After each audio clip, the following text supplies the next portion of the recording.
Welcome to Dear Husband, Dear Wife with Danny and Jenny Fuentes, a podcast about dating, marriage, and sex, where we break it down, keep it real, and unashamedly go there. Our goal is to foster a space that welcomes you to have conversations with us regarding these topics. And since we believe in seeking the truth about these topics, we guarantee to keep a biblical perspective in all things related. So go ahead and grab your favorite drink and or put those earbuds because it's about to get real.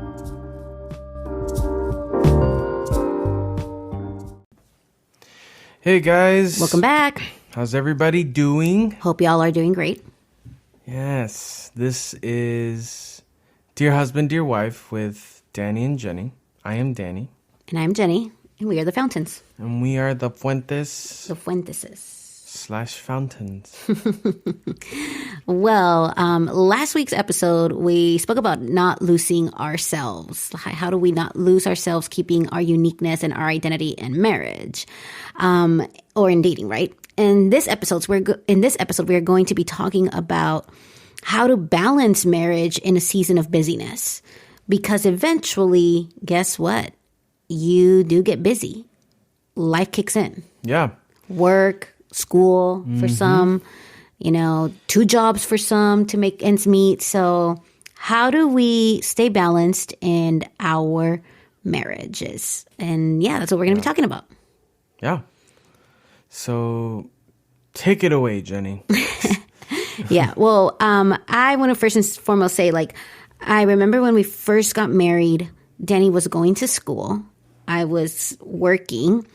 And Danny was looking for a job, too, at the same time. And he was working at Costco and then doing school. And, I was working as a teacher at a preschool. And I would stay really late till 6 p.m. And then if you are from the LA County area, the 405 tends to be so backed up and so congested. There we go. Not your friendliest freeway or highway, as some of you may call it. But that would kind of sometimes bring me at home and put me at home around 7 p.m. Yeah. And Danny would have to be at school or doing school or homework. And so the question became, how would we stay balanced, right? And he was working at Costco, meaning there was some weekends where he was actually working when I had a little bit of downtime. And this was within our first year.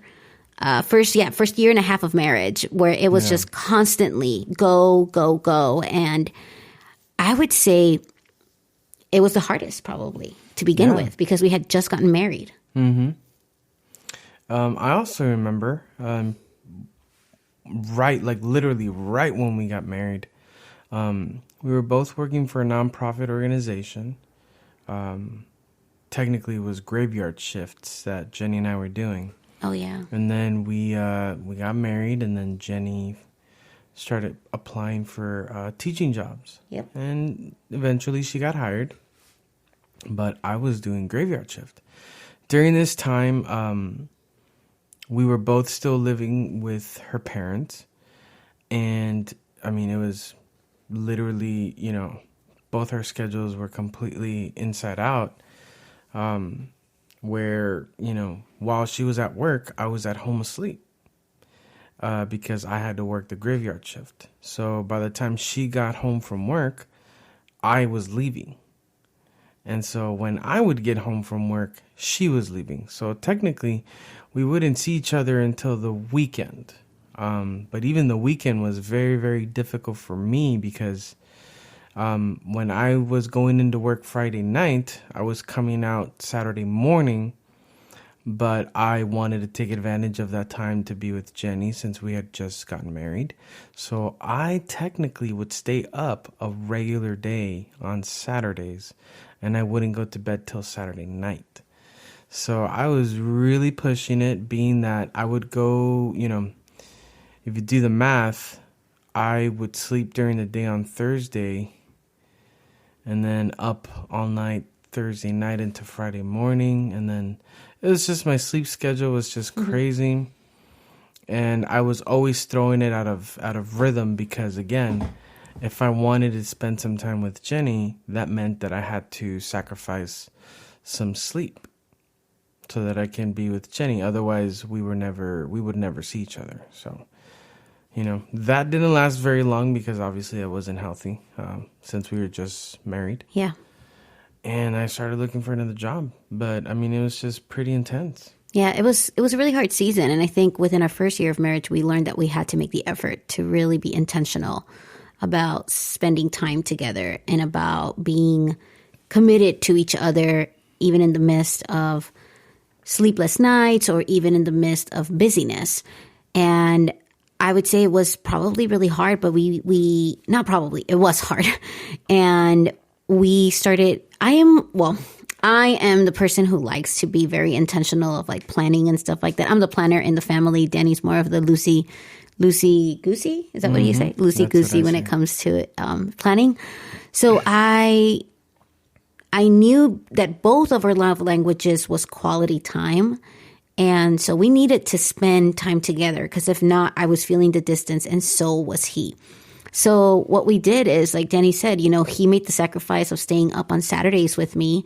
And even on Sundays, I would try my best to be intentional in letting him sleep, but also spend some time with him and eating meals and catching up and what it looked like for us to be able to catch up. Now, when he started going to school, and we would get his weekly schedule, we would see where we could fall together to make sure that we were intentional in having dinners. Sometimes that meant Danny would cook dinner. Sometimes that meant I would cook dinner when he was studying. And we always were intentional in making sure that we spent at least about an hour to an hour and a half together. And what that consisted of was sharing a meal, eating a meal, and usually, by that time we were watching a lot of, oh my gosh, what's that Miami dude, the orange head one? CSI Miami. CSI Miami. Yeah. And we would watch an episode of CSI Miami and then we would kind of just cuddle and relax and kind of catch up, see how the day had been. And then Danny would go back to doing school. And I would just, clean the house or clean the kitchen, and really just get ready for the next day and repeat again. Now, if Danny was working on the evenings, then that meant I had a lot of alone time by myself, and I just had to be very intentional when he was around on the weekends. And so, yeah, it was really, really hard balancing marriage within the first year and a half. And then we moved up to the Santa Barbara area, and things just shifted. Things shifted because by the grace of God, about how many months or years were you at El Rancho? That grocery store was only for half a year. Yeah, so like for 6 months. So the first 6 months that we were in Santa Barbara, it was again just being intentional, like of our time. But then things shifted, and then Danny got a regular 8 to 5 p.m. job, and I was teaching, and so then we started setting up time, like quality time that we were intentional with each other. Yeah. And then Danny decided to get his master's. Well, bachelor's, technically. No, you were still finishing your bachelor's, and then you got your master's when we were living. Yeah, because you started your bachelor's when we were in LA. Yeah, sure. Mm-hmm. And so Danny decided to go back to school and get his master's, which I was very supportive of it, and I really was very proud of him. So again, for the next year, I would say that he started, because it was a 1-year program. It was an intensive 1-year program. We were very intentional about setting times to eat dinner. And because he was doing it 8 to 5, I had to make sure that by the time that he got home, I had dinner ready so that we can actually sit down and eat so that he can get started with school. Yeah. It's interesting, you get married and you notice a lot of details, when you're first married. And then, again, this kind of thing happens to a lot of people. And definitely, I've noticed it myself, where you kind of just fall into this rhythm of cruise control. Mm-hmm.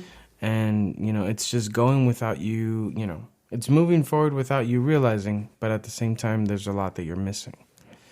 So I for sure fell into that rhythm where I just put this, marriage on cruise control, thinking that, it's, it's good, it's going to go on its own kind of thing. And no, again, life, throws some curveballs at you. And, for those of you who have careers, all of a sudden, you have moments in those careers, or you have seasons where it's just really intense, really busy. And then you have other seasons where it's not, and for us, it was kind of like that. I was pretty busy with my school schedule, and, I was going to school full time. I was working full time. So it was pretty rough, but obviously, something that Jenny definitely made me see was just to build a pattern of spending time together, and to not fall into that constant habit of, you just show up and that's it. So. Yeah, a couple of episodes behind, we talked about the honeymoon phase, right? And we were talking about how you have to continue building up on that honeymoon phase. Like, it is by waves, and it goes by waves. It can die, and it will die if we don't nurture it. And Danny and I have been working really hard in our marriage for the last 10 years to be very intentional. I'm reminded of what scripture says. Everyone hears this, and though I really dislike using First of Corinthians 13 to talk about marriage, because the context of it is about the body of Christ and also about who God is, love. God is love. Love, therefore, is patient. Therefore, God is patient. God is kind, whatever. But it also resonates with us. First of Corinthians 13 talks about how love is patient and love is kind. Love does not boast or anything like that. And I think in marriage, you have to practice all of these fruits that come to bear. Like, I had to be patient with my husband during his season of work and having not very flexible schedules, right? I had to be very patient with Danny when he was going to school, because I needed to make sure that we were building in each other, and I was also supporting him in his dreams and his endeavors.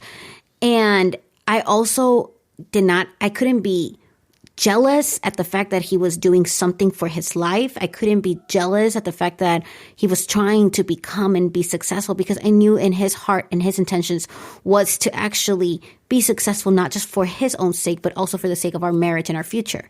So I think when we talk about, keeping balance and making sure that we are constantly sowing into our marriage, we have to take into consideration what are the things that makes your spouse and you happy. So we ended up setting patterns. We moved to Santa Barbara, and the truth of the matter is, every weekend we were intentional, at least Saturdays. Like, Danny was like, I don't want to do school, and I want to do not school one day. So that meant during the week, he would hustle really hard. And then, unless necessary, on the weekends, he was doing homework. But if he was, we were always intentional in having breakfast out. Like, that became our thing. And I would say even till now, it's like our thing. Like, every Saturday, it's getting out of the house, mostly every Saturday, getting out of the house and going to one of our favorite local places to go and eat. And that creates also like budgeting things, like making sure that we have the money to budget that. And if we don't have the money, then we are very intentional in making sure that we eat together and wake up together. And so that created kind of like a rhythm. Like Danny said, creating these rhythms, right? Then we created a rhythm where now every Saturday is the norm for us to spend time together and be intentional in our conversation. And not having phones out, I will say I am in a season recently, or I've been in a season recently, where my job's been asking me, or not asking me, but my job takes so much out of me energy-wise and also time. And there's weeks where I work about 60 to 65 hours, or I have to travel a lot for work. And that includes weekends, weeknights, and whatnot. And so Danny and I have learned to become masters at what it is to balance in our marriage. And we both are very vocal about it. Like, Danny tells me when he misses me and when it's kind of getting to him. And at the same time, I tell him when I miss him and it's getting to me. Yeah. It's a learning experience, for any of you who are married or are close to getting married, engaged, or, are veterans in the marriage. in the marriage field. Because I don't mean we don't have kids, and I can Yeah, only we don't. imagine also like Yeah. having kids in the mix is a whole different story too. Yeah. Definite kudos to all of you families out there Absolutely. with children, Yeah, whether young or old. I mean, I think, again, it's, very admirable. yeah, it takes a lot of energy, Yeah, a lot of effort to even have the simple things. yep. Yeah. Yeah, it does. I guess then, maybe you are wondering and asking, okay, well, Danny and Jenny, great. You guys have found a rhythm. Like, what does that look like, right? What does it look like for someone who probably doesn't have the time or the finances or anything like that?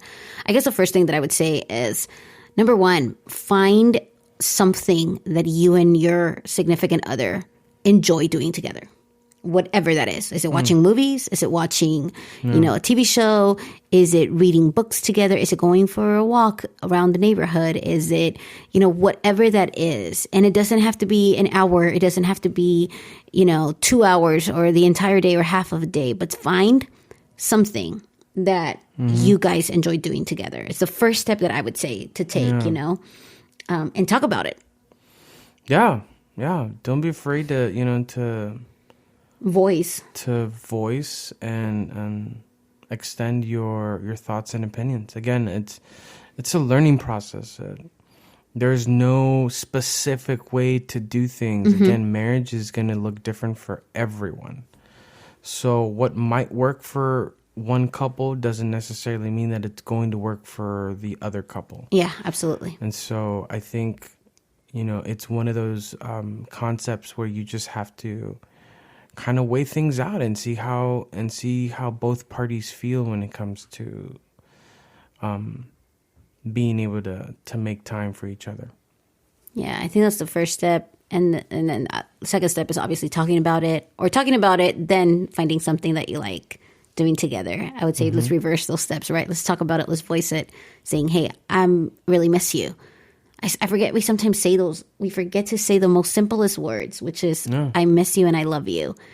And the more you say those and really intentionally mean them, they're very powerful. Like, they're so powerful when I get a text message from Danny telling me that he misses me because I'm in a work, trip or stuff like that. And it's powerful because it makes me realize, okay, my husband really cares about me. He loves me and he misses actually being in my presence, right? So, like, my presence actually matters to him. So, yeah, I think that those are really important things. So talking about it, finding something that the two of you guys enjoy doing. And I would say number 3, actually do it. Schedule it. Like, do it. Because sometimes we talk about it and we find what we like to do together. But it doesn't happen. Exactly. So, and if it does happen, then it's easily, you're easily distracted by other things. By your phones and stuff like that. So, yeah. One of the things that I love about Danny is he's like, babe, what are you looking at? What are you doing? And when I'm with him together, and it makes me realize, I have to put my phone down. I always tell Jenny, hey, so what's on the Instagram world? What's the thing right now? Yeah, or he'll be like, what's so important that you're on your phone? I'm so captivated by this Instagram application.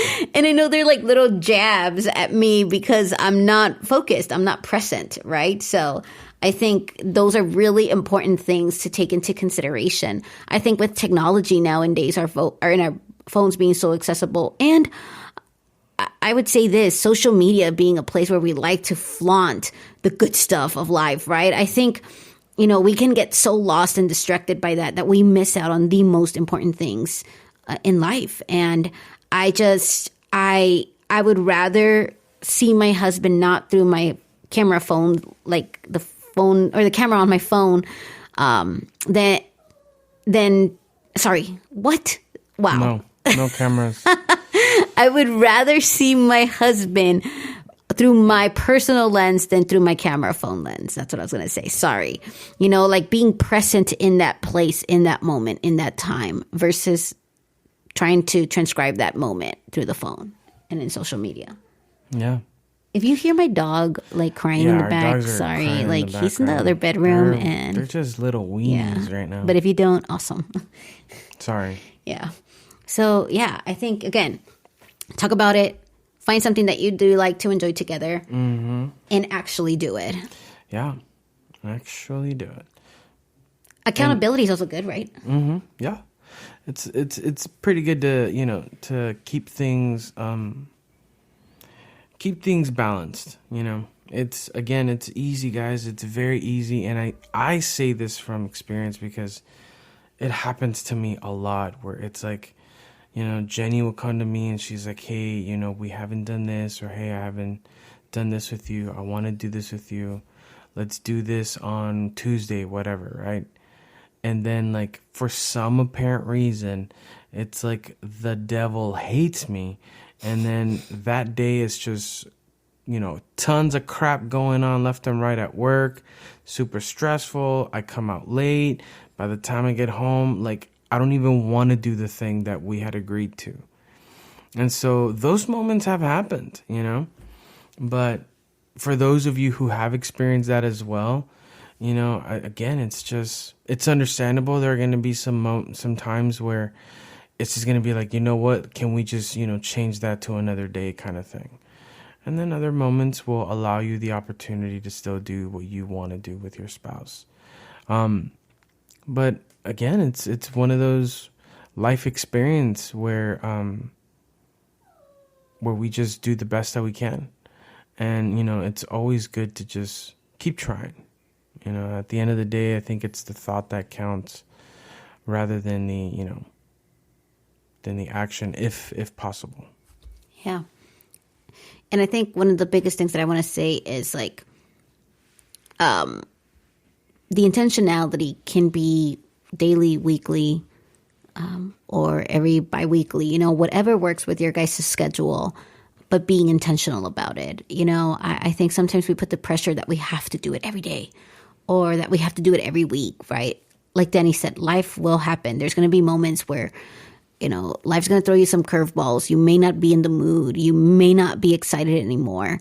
Or something happened at work and it really threw a wrench at you, or at school, or you have a load of homework to do or whatever, right? Or family emergencies do come up, right? So, there's things that are going to be thrown at you, but the important thing is to still be very intentional and to be able to really, really just sow in each other and say, okay, tomorrow, didn't happen today, but tomorrow we're going to do it. Or if not, like putting it in the schedule, I think sometimes is so important.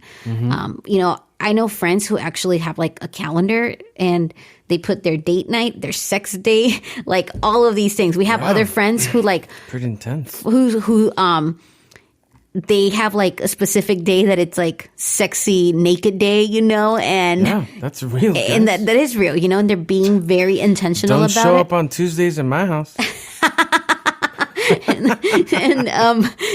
and so there's people who are very intentional about it. When we've had the honor and the privilege of walking alongside many couples and older than us or the same age but married for longer, right? And the truth of the matter is these people know that it takes a lot of work. Yeah. Like a relationship takes work. It takes patience. It takes perseverance.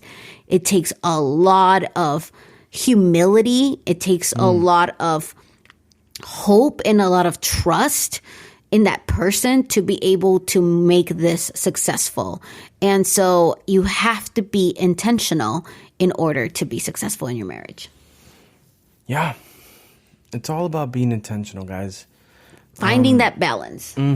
Definitely finding that balance. It's important, and I think at the same time also it allows both parties to grow.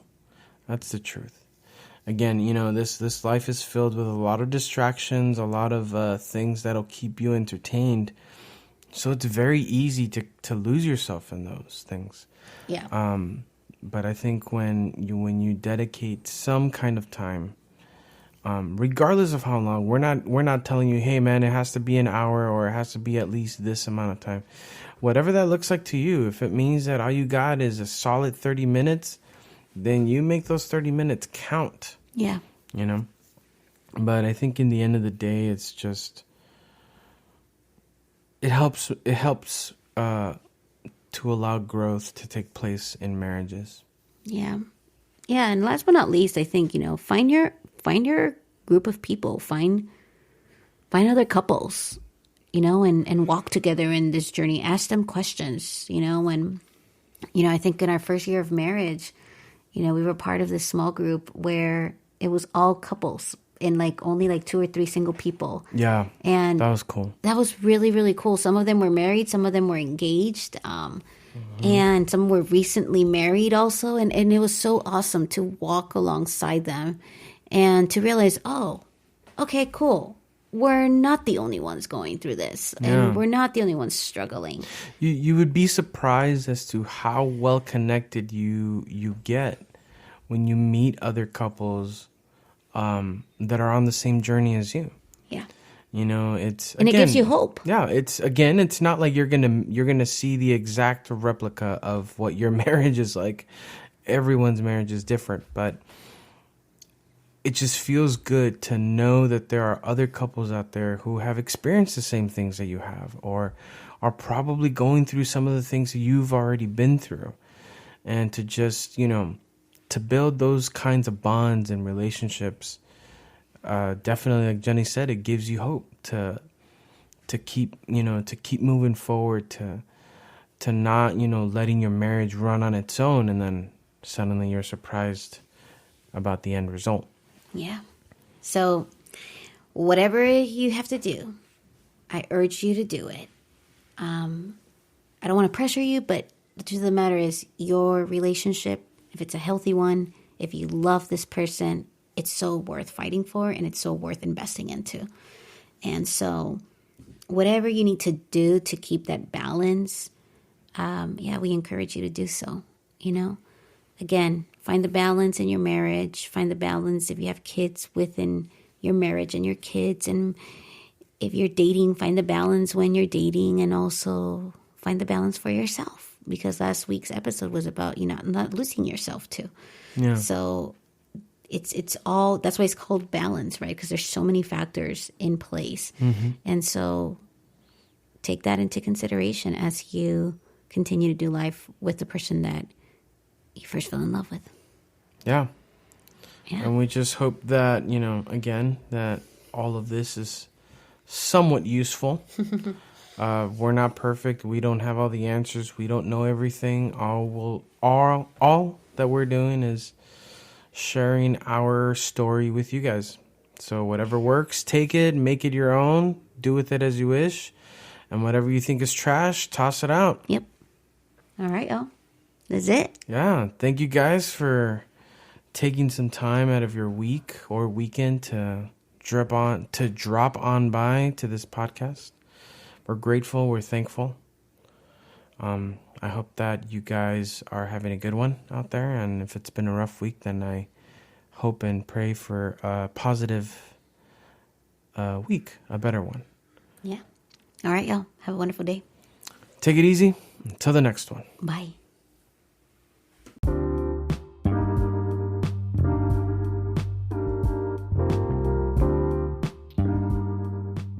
Thank you for tuning in. We really enjoyed hanging out with you. If you really enjoyed hanging out with us too, then we ask you for one simple favor. Go ahead and leave us a review and let us know how we did.